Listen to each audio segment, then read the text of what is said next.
स्वागत है आप सबका इस नए ट्यूटोरियल सीरीज़ में, जहाँ पे मैं आपको ऑडियो और वीडियो के कुछ बेसिक फंडे दिखाऊंगा। ये सबसे पहला जो वीडियो मैं कर रहा हूँ डेडिकेटेड है सैम को, जिसने ये सवाल मुझसे पूछा था।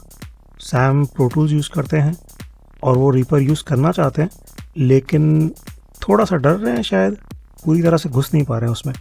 तो पहला सवाल जो उन्होंने मुझे पूछा वो ये था कि रीपर में क्विक पंच कैसे होता है। तो क्विक पंच का मैं आपको दिखा दूं, बहुत ही आसान है। रीपर में जो डिफ़ॉल्ट मोड है वो क्विक पंच की तरह ही है, लेकिन उसमें एक छोटा सा डिफरेंस है। जो आप नई रिकॉर्डिंग करते हैं उसका एक नया टेक बन जाता है और वो यहाँ पे दिखता है। मैं आपको दिखाता हूँ। तो सबसे पहले आप करेंगे अपने ट्रैक को record enable,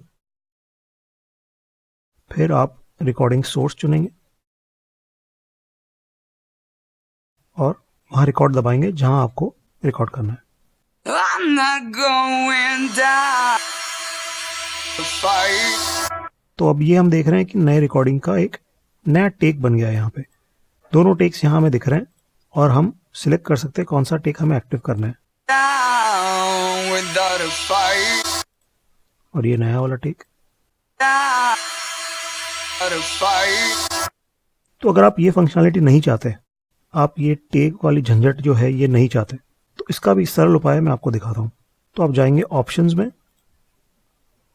new recording that overlaps existing media items, और सेकेंड वाला ऑप्शन चुनेंगे TRIMS existing items behind new recording. तो ये करने से जो नई रिकॉर्डिंग है वो डायरेक्टली ओवरराइट हो जाएगी इस मीडिया आइटम को। I'm not going down without a fight. तो ये आपने देखा जो नई रिकॉर्डिंग है, जहां हमने पंच इन किया था वहां पे आ गई, और जो दूसरा एग्जिस्टिंग मीडिया था वो स्प्लिट हो गया, ठीक वैसे ही जैसे प्रो टूल्स में होता है। और एज अ बोनस मैं एक और चीज़ आपको दिखाऊंगा। रीपर में जब आप किसी एक मीडिया आइटम को उठा के दूसरे मीडिया आइटम के ऊपर रखते हैं तो वो उसे स्प्लिट नहीं करता जैसे प्रो टूल्स में होता है। तो ये कैसे किया जाए ये मैं आपको दिखाता हूँ, बहुत ही ईजी है। तो हम जाएंगे ऑप्शंस में और हम करेंगे trim content behind media items when editing.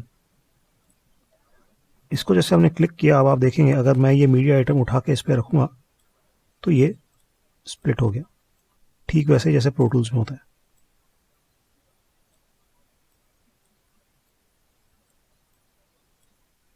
और ये अगर आप खोलेंगे इसको तो ये वैसे ही होगा जैसे पहले था।